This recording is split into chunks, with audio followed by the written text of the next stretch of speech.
How are you, dear students? Today we will talk about the simple machines. Unit 10, Lesson 1. How can we use simple machines?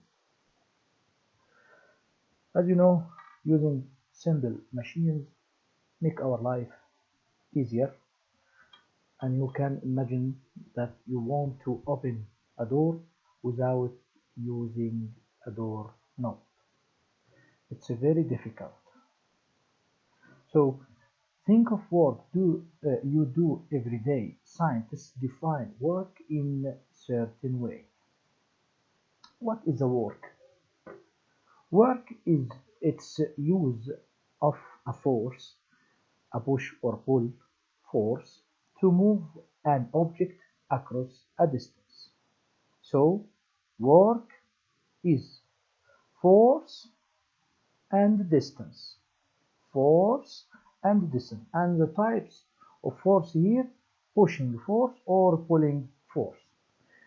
Digging in sand uses force to move the sand.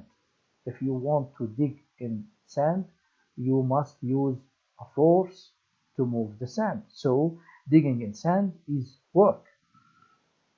Simple machine. What is meant by simple machine? It's something that makes work easier. Makes work easier. You can imagine that you want to move sand using your hand and moving the sand using a tool. Moving sand using a tool will be very easy. Or if you want to carry a heavy load using your hand and carrying it using a wheelbarrow. Using a wheelbarrow makes the work easier. So the simple machine has few or no moving parts. So it's called simple. Why this machine is simple? Because it has few or no moving parts. Example of the first example today, the inclined plane. It's an example for the simple machine. This is called inclined plane. Look to this like a wedge. It's called inclined plane.